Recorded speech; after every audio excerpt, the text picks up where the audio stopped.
Hi, everyone, and welcome to the Femme Force podcast. My name is Rachel, and I am your host. And today I am so excited because I am joined by my friend Ashley, who is a legit real life friend. We actually met traveling together in Jordan because we all know I love my women's trips. So, Ashley, thanks for coming on the pod. I'm so happy to see you again since our last trip, since we met. I'm so happy to be here. Thanks for having me, Rach. Yeah, she is the one that actually found my little orange devil kitty Jordy on the streets of Jordan and let me know that he was just out there struggling. And then I went and got him, and now I have a Jordanian cat. So Ashley, yep, and Rachel for the win. he's thriving. But we're going to be talking about a lot of different things today. Ashley came from a very corporate background. She came from big tech, being a boss lady, doing the things, girl bossing all day long, left corporate America and the tech sphere to start her own holistic coaching business. We're going to talk about how she got into that, why she got into that, tips and tricks, and all the above. So I'm excited. So, Ashley, tell everyone, what are you doing now? Like, what is your day-to-day job? Yeah, would love to. So I'm an integrative health practitioner. And when people hear that, their eyes tend to glaze over and they go, what the hell is that? What does that mean? Why do I care? So essentially, what I do is I work with women after the age of 35 on the hormone imbalances that start to plague the majority of us and cause things like stubborn weight gain, sleepless nights, lots of insomnia, increase in anxiety, moodiness, irritability. So I work with women one on one through what we call functional lab testing. It's actual root cause testing, root cause medicine that helps us identify why their body is no longer responding to things that probably worked to manage all those symptoms in their 20s and early 30s. So I work with women one on one at a group level, and I absolutely love it. And of course, as you mentioned, I came from big tech as well, just like you. And this work was born out of my own chronic health journey. I lost half a thyroid. I gained 40 pounds. I almost got divorced. My hormonal rage was absolutely insane, off the charts. I lost a third of my hair. I couldn't sleep. It was wild. And I got into this work and decided I loved it so much that I was leaving corporate America behind. And now I want to help other women because there are literally millions of women just in America alone right now being dismissed by their conventional care providers about these symptoms. And it's got to stop. Well, because it's just everything you just said would sum up to being a woman.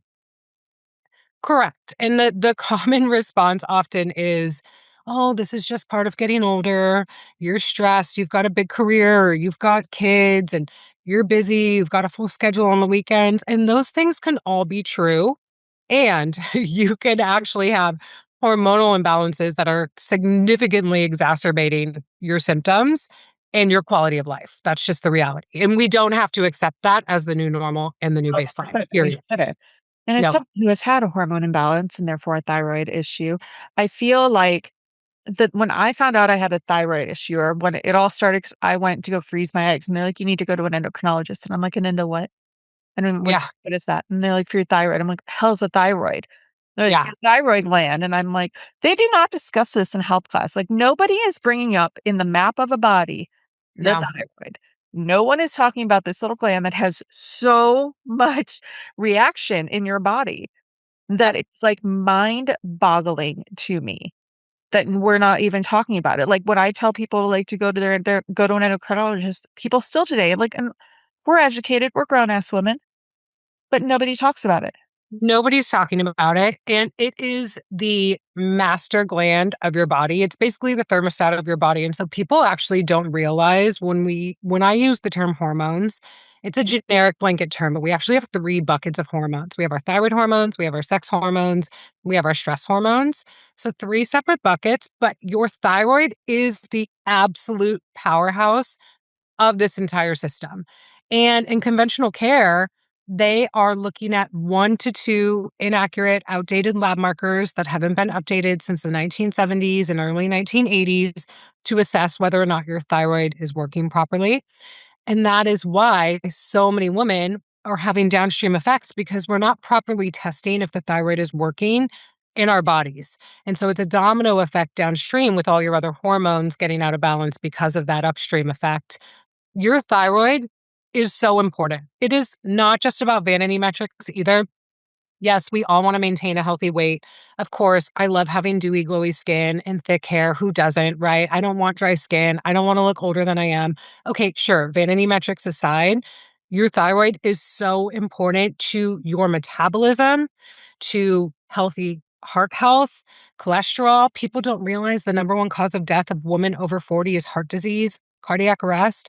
Your thyroid health is so important for every system in your body.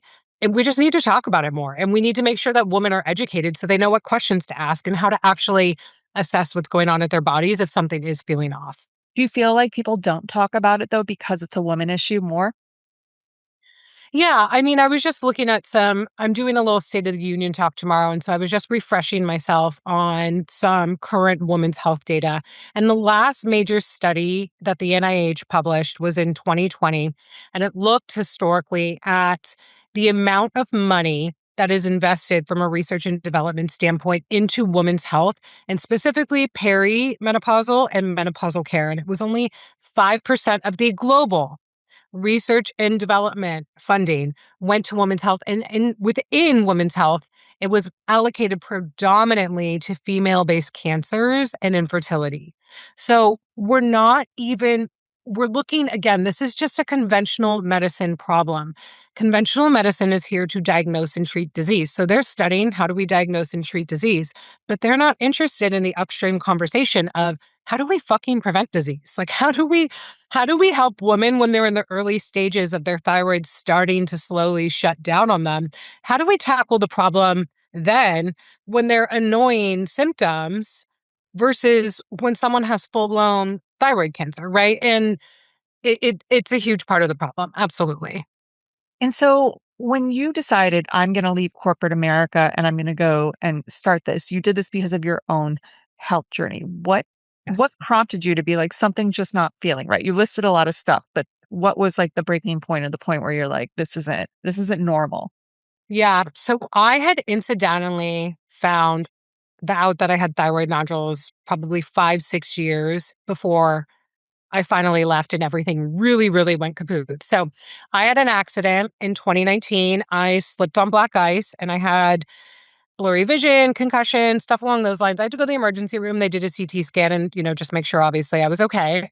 And while I was there, they were like, oh, hey, by the way, we're going to send in a referral to an ENT because you have these little nodules all over your thyroid. But don't worry, they're almost always benign. They're just tiny little growths and we don't know what causes them, but you do have to get them biopsied just to make sure they are in fact benign. Again, every woman has these that we see. We just saw it incidentally, so we're letting you know. And I'm like, okay, cool, whatever at this point, I'll go Okay. check the box. I did, saw an ENT, biopsied, everything was benign, come back every year. So I did that for multiple years. And then in 2023, things started changing. I started noticing increased amounts of fatigue, issues with sleep, issues with my weight. I was going up a size in my jeans, my t-shirts weren't fitting, even though nothing had changed in my routine. I'm eating the same, I'm moving the same, I'm doing all the same things. But what I really noticed was some hoarseness with my voice too. And working in marketing, I talk for a living. I would be on calls all day long. And so it was really problematic. And when I went back for my biopsy that year, they had found atypical cells and they actually said, whoa, this nodule has grown significantly and this is now precancerous. And so the only option for you is surgery. Once I dug into how all of the symptoms that I just mentioned could be correlated to an underperforming thyroid, I was like, great, sign me up. Did no due diligence. I was like, what, how soon can we get this scheduled? Filled out my paperwork at work, take a little short leave of absence to get this done. Got half my thyroid out, saw my endocrinologist and my oncologist a couple weeks later. They're like, you did great. Here's a pill for levothyroxine, synthetic thyroid medication, hormone replacement. Third most prescribed drug in America, Rachel. People don't know Okay. that. Third most prescribed drug. 23 million people wake up and pop that pill every single day, 96% of which are women. And they're like, don't worry, this is going to solve everything. You're going to be fine. And instead, my body completely fucking fell apart. Like in ways that I couldn't even imagine. I would forget words mid sentence. I was like, oh my God, I'm going to lose my career, my job. Like, I can't Yep. function You can't like function. this. And so that's what led to it. That's what led to my surgery and me figuring all this out. And I continued down the conventional care path for about 7 months until finally, when I had gained 40 pounds after 7 months in such a rapid period, I couldn't look at my body in the mirror when I would get out of the shower. And I was like, this ain't it. This is not my new normal. And I absolutely refuse to accept this as my new baseline. So we're doing something else. I mean, but it's so impressive that, like, you noticed and take it. I feel so many women would just take a back seat to it and be like, "Well, this is what happens. This is what happens with age. This is where we're at." I think it's twofold. I think there's two things because I do see that in my practice as well. I get a lot of women who want to reach out to me, who want to DM me, and they want to talk about their symptoms. But when there's any mention of a solution or, hey, do you want to have a short conversation about what is possible for you and what it would look like to move through this? Crickets, ghosting, totally gone. And I think it's twofold. We have been trained from birth to blindly trust the white lab coat, right? We have been told, I come from a family of nurses. My mom is an RN. My aunt, my grandma, my sister in law is a nurse practitioner. I was taught to blindly trust this medical system that everything they say is gospel, and we take it for exactly what it is. And so I think we're entering a new era in women's health where there are now, especially with social media, where women can talk to each other at a much broader scale and see, oh, I'm not the only one dealing with this. Connecting. There's a million people who posted about perimenopause on Threads or Instagram or whatever today alone and are feeling like me. We're starting to question that more. But I also think as women, we are more easily susceptible to limiting beliefs because we are also taught from birth to be everything to everybody all the fucking time. Perfect wife, the perfect mom, the perfect partner, have the perfect career, perfect body, perfect sex life, perfect social life. I mean, it's exhausting. It's And exhausting so, to think about. uh, absolutely, even listening it off, I'm like, oh, I need a glass of wine after this podcast just talking about this because it is exhausting. And I think women can get trapped in those limiting beliefs. And so, part of the work that I also do with women is not just on the health side, but it's partnering with women through that as well. I use this philosophy and I did in my own healing because, as I just said, I love a glass of wine here and there. Yeah. I like to eat pizza on a Friday night. I want to go with my nieces to the ballpark and have a hot dog. Ones plus twos equal tens. We can actually make small, meaningful changes that add up to significant change in our life and changes in our circumstances. And I think it's so important for women to see that and to understand it.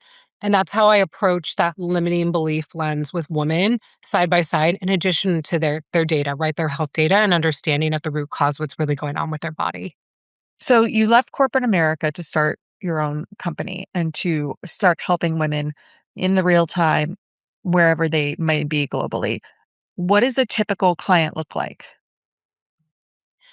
My typical client is in their typically late 30s, early 40s. I have some women that are in their early 50s. They are busy, they're stressed, they're overwhelmed.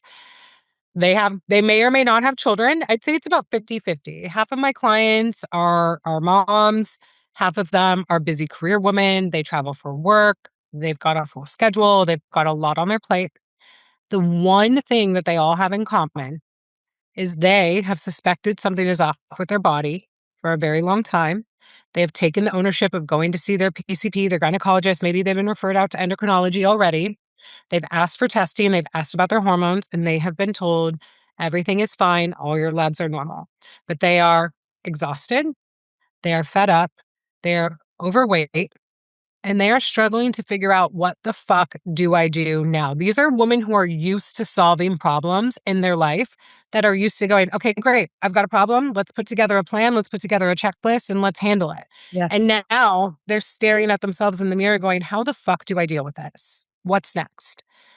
And so that's where I come in with functional lab testing to actually get to the root of what is going on and to partner with them on this. And what is functional lab testing? Like, what does that Yeah. include? Yeah, I'm glad that you asked that because I do think functional medicine, you've probably started to hear this term more on social media, integrative health, right? They're all kind of used interchangeably. So when we look at conventional medicine or the Western medical system, it is really in place to diagnose and treat disease. So all of the standard of care is built around that. Their lab testing, their lab ranges, everything that they were doing is to diagnose and assess disease. Functional medicine is very different. Functional medicine is based on the principle that we will always ask why. We are looking at where your systems in the body are out of balance and how that is directly correlated with the symptoms that you're experiencing. So we're asking the question why. So you go into your doctor, Rach, and they're telling you, hey, yeah, you've got an underactive thyroid. You want to freeze your eggs, but we've got to get your thyroid function up first before you can do that. Here's a pill. Here's levothyroxine, hormone replacement therapy to boost your thyroid.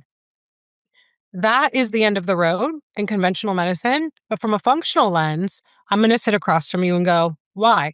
Why is your thyroid underactive? Let's go upstream. Why, if you have Hashimoto's, why is your thyroid attacking itself? If you are on thyroid medication already and you still have symptoms, which is a very, very, very large population of women who take thyroid medication daily, are still struggling with their weight, with brain fog, with mood, with sleep, with hair, skin, all of it. I'm asking why. What's happening downstream with your other hormone systems within your gut where you produce and metabolize hormones? I'm assessing why things are not functioning as they should. And so functional lab testing is not just simple, plain, straightforward blood testing. We use saliva, we use hair, we use urine, we use poop when we need to, because it's a really important part of assessing your gut health. Yeah. So it's peeling back the layers and answering that question. And so when a client comes and they're like, we're diving in, I want to figure this out, I want to know what's going into it. Do you feel like having children? Because, like, I would think your hormones, obviously through IVF, for egg freezing, all of these, that's really where a good portion of it I would think would come from is like, because your hormones are going all over the place when you're pregnant and stuff like that. What are you seeing from women who aren't getting pregnant or don't have children? Why are they also being kind of looped into that?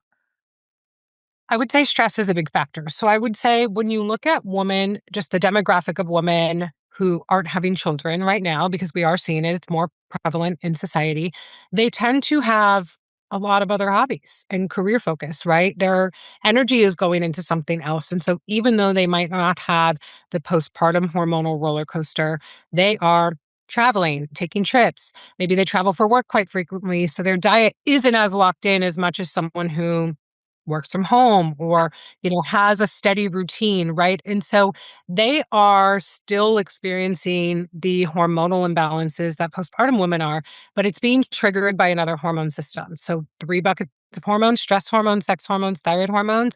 That is typically being triggered by the stress hormone bucket, the cortisol, that is then going downstream and depleting all of their sex hormone reserves that lead to the weight gain, the sleep, the moodiness. So it just looks a little bit different. But the end result, the end picture of what these women are experiencing, even though their lifestyles might be slightly different, is very much one and the same. And so when women come to you and they start taking these tests and kind of figuring out, is it a lot of diet that we're changing? Is it lifestyle? Is it all the above? It looks different for everybody, to be totally honest. Yeah. It really depends. The beautiful part about functional medicine lab testing is that it is the way that I work with these tests. We get about 400 different data points about you and your body and what's going on. So we're looking at critical nutrients and minerals that your actual hormone systems need to come online to actually produce the hormone that you need, the raw material you need. We're looking at your hormone systems. We're looking at your gut, right? We're looking at all these different pieces. For every woman, it is completely unique. For some of them, it is okay, we've got to do a little overhaul on your gut because you are not converting or metabolizing your thyroid hormones correctly.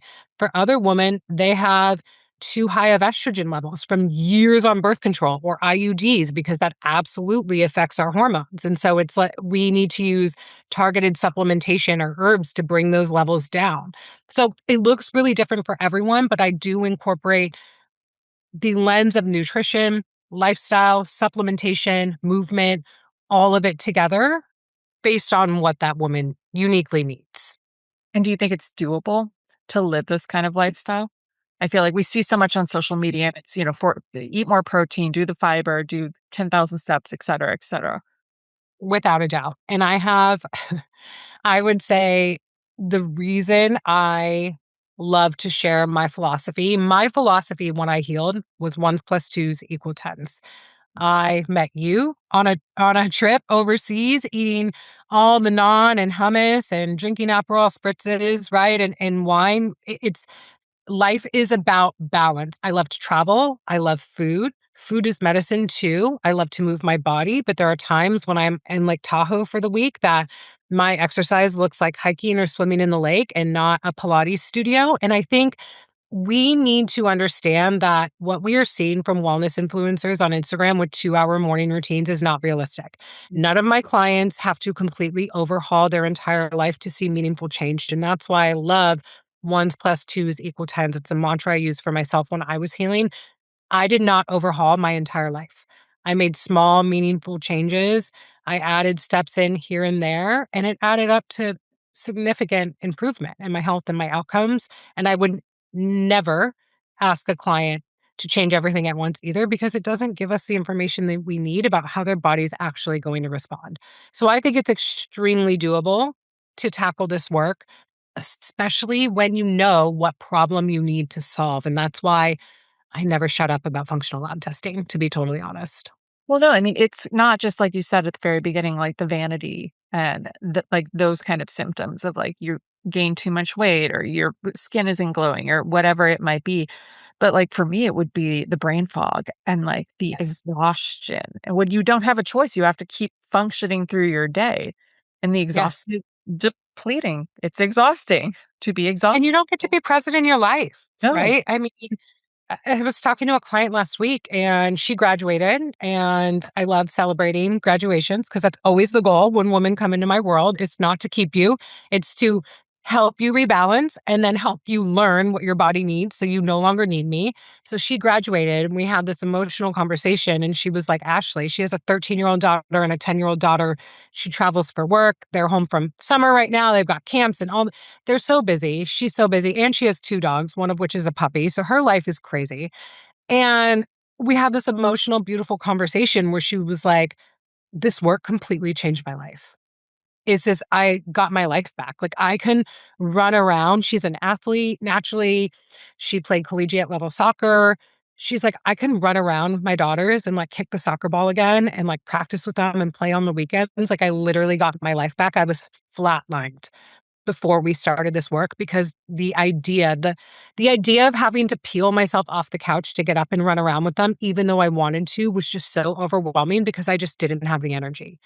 And that's really what it's about. Yes, the vanity metrics, sure, those are great. I love those too. The heart health, absolutely critically important, but being able to be present in your life, to participate with your kids, your neighbors, your girlfriends, and to enjoy it.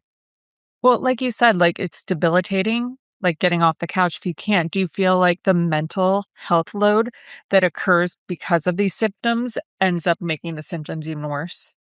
Oh, yeah, which is why I work on mindset and limiting beliefs within my practice alongside the data and the science too, right? Because we can get to a point where women can start, or anyone, male, female, doesn't matter, where we can identify with our symptoms, right? Where it becomes an identity and a personality. And I want to peel that back because you are not your symptoms.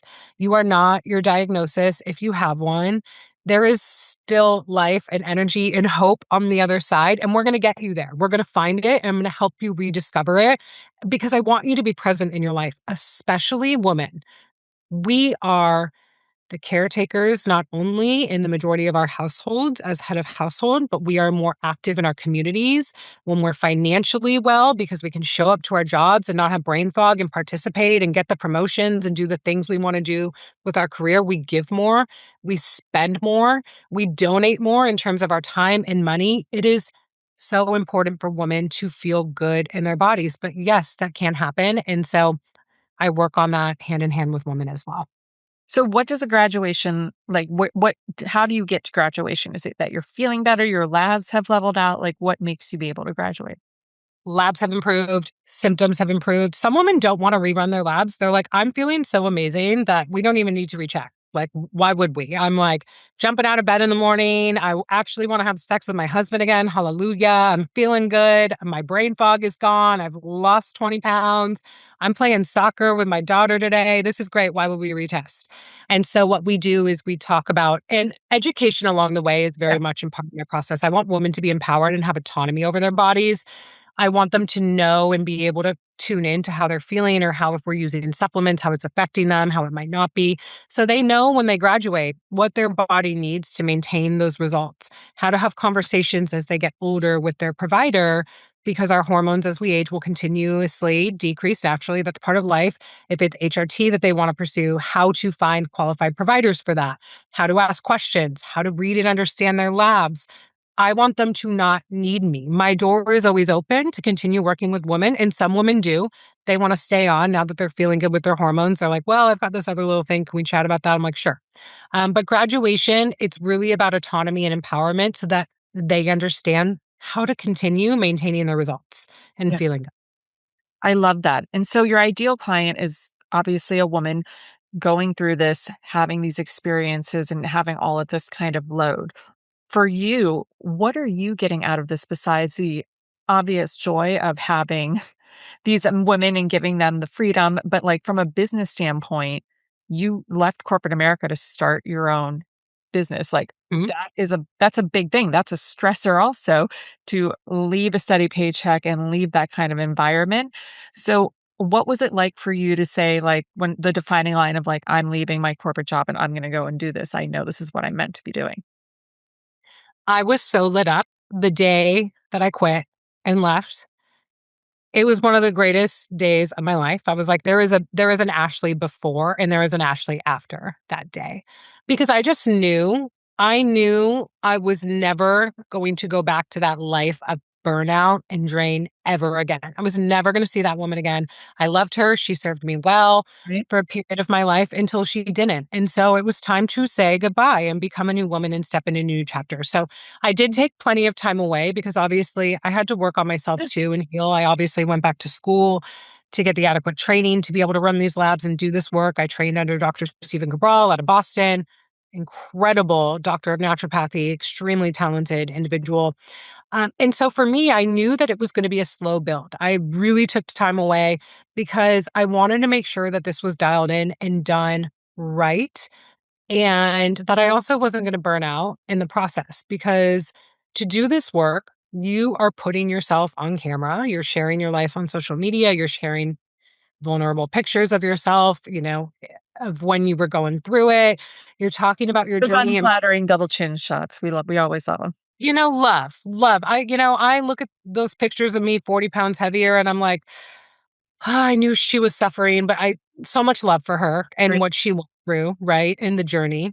And so I knew it was just gonna be a slow burn to do this. This work lights me up beyond belief. I will get client lab results back when I see the ping come in that lab results are coming into my portal. I'm like, "Oh my god, I can't wait. I can't wait to open them," because I just know that these women are going to feel so validated in what they have been expressing and saying for years. And I just absolutely love it. I have such big dreams for being able to create a movement within this space to help women everywhere that are understand the 23 million women that have to take thyroid medication every morning, understand what's really happening in their bodies, and to know how to take ownership and autonomy over their situations again. And I'm so excited about it. I mean, let's dive into that. Let's talk about this movement. You wanna see all of these women globally be able to take autonomy for their bodies and learn that. I mean, you're doing that through your social media channel by being able to connect with women globally and talk to them. Do you feel like there are other countries that are doing this better? Or like, are we getting just more prevalent in America? Where do you see this being able to really start to shine at? Yeah, I mean, Europe, I speak to women in Australia, New Zealand, the United Kingdom, Canada, Europe. It's a problem as well because they all follow similar models, right? We're talking about these are first world countries, whether it's national healthcare or not, privatized. These are first world countries, and they are approaching Western medicine from the same lens of diagnosing and treating disease. And so the conversations just aren't happening. Absolutely, I want to start a movement wherever I can get my voice out there. I want women to have autonomy. I want them to understand what this medication is doing that they're taking every morning, why it may or may not be working, and to be able to feel empowered walking into a doctor's office and asking hard questions that they might get pushback on. I literally, with a client, just did some role playing recently, going back to some of my sales and marketing days. She is a more introverted individual, personality wise, and so I was like, let's role play this, girlfriend. Let's talk about the questions we're going to ask because that is the level of autonomy that I want women everywhere to have. Well, I feel like so many women, they don't we're not advocating for ourselves, and you have to do that in the medical sphere, and we're seeing not just this be such prevalent, but, like, cancers in younger ages where, like, I have friends, I'm 39 years old, and I have friends that are younger than me who are being diagnosed with cancer. That's insane to me because Mhm. that didn't happen it only happened to, like, grandmas when we were little in my head. Like, these just things are coming up that we're not telling enough people about. We're keeping it kind of closed off. We're gatekeeping, if you will, a lot of this information. And then we're not like telling doctors, if that's not the answer that you want, go find another doctor. Like Yep. you don't have to accept that answer. You can go Do find not. somebody else and get a second opinion. You do not. My One of my favorite things I love to share on my social media is just getting older is not a diagnosis. If Yeah. somebody is telling you this is just part of getting older or this is just your life now and this is your baseline, I can assure you it is not. Run. Do not see that provider again. Do not return to that conversation because they are clearly not equipped to be able to peel back the layers of the onions and look deeper, right? And ask why. So for women that are maybe a little more introvert or, aren't ready to be like, I want to do a one-on-one and I want to dive in because it is very personal. As you Of said, course. you talk a lot about a lot of different things. Be very open with Ashley. Tell her all your little secrets. What are like 3 tips for a lifestyle change that could just help a little for someone? Not fix it all because obviously these are Absolutely. issues. Yeah, and absolutely. If anyone listening wants to chat about their labs, have me look at them, whatnot, my door is always open. We'll share the link in the show notes of how you can chat with me. But if you just want to understand what can I do right now in life, like what should be my priority, there are 3 things that we can start on very easily at home. First and foremost, intermittent fasting has got to go. If you are on thyroid medication or you suspect that you have low thyroid because you have the symptoms of low thyroid, your hair is thinning, maybe your skin's a little bit drier, you have difficulty with sleep, your energy is really consistently low, you might have some moodiness or irritability, intermittent fasting is a no-no. Before my thyroid went to shit, I used to intermittent fast for 16 hours a day, 5 days a week. I was in the quote Pain best free. shape of my life. Yeah, I was in I looked amazing. Um, it was a massive part, I believe, of why, in hindsight, I ended up having growth on my thyroid and a thyroid that was underactive and struggling. So, intermittent fasting is a form of stress on the body. It has predominantly been studied on men from a scientific standpoint. When we are now in 2026, getting into the data and the science, it is not friendly for women. So, please, anything over 12 hours is too much for you if you have low hormone or low thyroid symptoms. Sleep, if you're a thyroid girly and you are on medication, you need an extra hour of sleep. Now, I know this might be counterintuitive. You might be going, but wait, Ashley, you just said that sleep is disrupted when we go through this stage of life or with hormones. There are gentle natural options and remedies, things like GABA, things like melatonin, even just 3 milligrams extended release that you can do just before bedtime to help with sleep. But do not shame yourself. If you need an extra sleep and you have the ability to get an extra hour of sleep on Saturday morning, please take it. If you've got Hashimoto's or low thyroid, you need an extra hour of sleep. That is going to absolutely, in the long run, help your rehabilitation and help your thyroid come back online. The other thing that I actually like to bring up that is fairly easy to do from home, and I think some wellness girlies and influencers talk about this, but to your point, Rach, you said earlier in the conversation, we're seeing higher rates of cancers and all kinds of, disorders in women and whatnot at a much younger age. And a lot of that can be traced back to things that I like to call endocrine disruptors. These are chemicals. Our endocrine system controls our hormone output. These are chemicals that we are exposed to on a day to day basis through our cosmetics. They're in our tampons, literally. is in every female care product. Of course. And one of the easy things that we can do is start to slowly pick one thing. When I overhauled my cosmetics to move to all natural, I picked one thing a month. First, it was my chapstick, then it was my concealer, then it was my mascara. So, one thing that's cheap and easy to do from home right now is start to look at what you are putting on your body lotion, the soap that you use every day, because those things are actually, you're buying them anyways. Yeah. So, why not make an informed choice? You might need to spend $1 more on body wash, but you're gonna get something that's not gonna be absorbed into your skin and absorbed into your hormone system that's going to also negatively impact your hormones and your I thyroid. love that. No, these are great tips, and I do. I think that there's so many, and we've got the clean stamp at Sephora now. Like, it's not as Yes. hard as it used to be to try to find these kind of products. And I think Yeah. a lot of these brands also know that women are paying more attention now and that they need to go more into that kind of realm with their products. What is the difference between an underacting and an overacting thyroid? Because it is confusing. It is, yes. So hyperthyroidism is when our thyroid is hyper. It's overactive, it's overproducing hormone at a very high rate. So often individuals with an overactive thyroid will eventually be diagnosed with what's called Graves' disease, and you will see they will be rapidly losing weight. We'll notice it in their eyes predominantly. So their eyes may be bulgy slightly, kind of like bug eyes. If you see, the filter on like Snapchat and Instagram you can put on, they may look like that 24/7, right, in real life. And so it's causing rapid weight loss, hyperactivity, massive insomnia, brain fog still as well because you're all over your thyroid is overproducing hormone. There's a lot of different reasons for that. Hypothyroidism is underactive thyroid. That is when your thyroid is being suppressed and it cannot produce adequate amount of thyroid hormone, or it cannot convert inactive thyroid hormone into its active form. And so that is where we see women also really struggling with brain fog, but a lot of the weight related issues. And hypothyroidism is much more common than hyper overactive thyroid. And that's where we see the weight issues, the moodiness, the fatigue and exhaustion, sleep issues that look a little bit different. So, whereas hyperactive, you might have difficulty going to sleep. Hypothyroidism, you might be able to fall asleep, but it's that 1 to 3 a.m. wake up and the inability to go back to sleep. So, looks a little bit different. Well, I mean, these are phenomenal things to know because I feel like we talk about them or you hear them a lot and you're just kind of like, I'm not quite sure.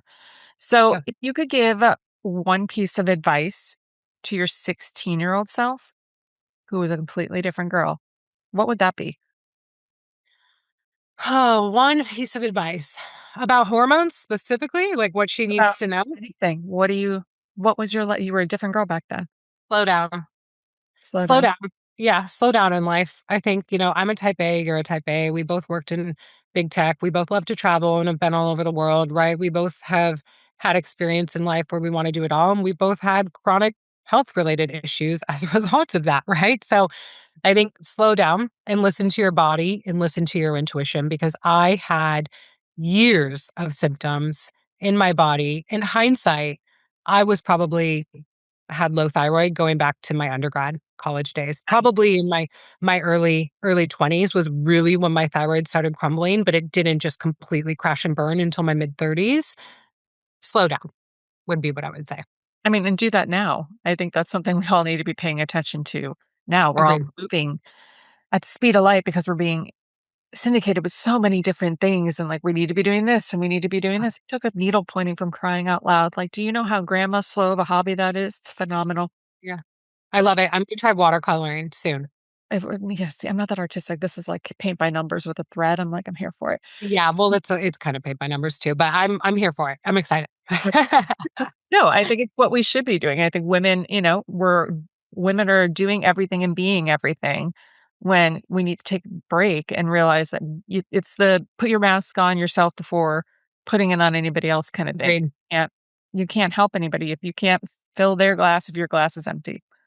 That's the analogy I love to use is the put your mask on before you help the people around you. I think a lot of women don't get help for their bodies and their hormones at this stage of life because they're so busy prioritizing their families and their friends and their other priorities. But I'm like, girlfriend, prioritizing yourself, your health specifically, is prioritizing your family. They will literally thank you when they don't have to read the room before they ask mom for, a glass of milk or if they can go to Amanda's house, right? Based on your mood. So they will thank you. No, I completely agree. Like, you gotta look out for yourself, ladies. I think that's so important. So we're Yes. gonna put where you can find Ashley and book a one-on-one with her in the show notes, but I think if you're feeling anything or if you're just feeling off, or maybe you're not even sure if you're feeling off, but this podcast episode brought up some things where you're like, "Wait a minute, that happens to me too." You're not alone, and there are people out there like Ashley who can help you get back to the true self that you want to be able to function in today's society because it's hard out there. We shouldn't have to make it harder. We should be able to utilize every tool we have in our toolbox. So, I Ashley, thank completely agree. you. Well said, girl. And I think we should also share with your audience my free hormone lab guide as Yeah, well, just to give women a baseline. They can look at what they've had run and where they're at. It'll be very helpful for them. They can perfect. download We're going that. to put that in the show notes. And then we're also going to link if you're on socials to check out Ashley so that way you can download that and go to her site. But, Ashley, thank you so much for coming out and talking about this. I had a blast. It was so fun. I love it, Rach. I love catching up with you, and I love what you're doing here with the Femme Force. This is so great. Thanks, everybody. Make sure to check out Ashley, and we will talk next week. Bye.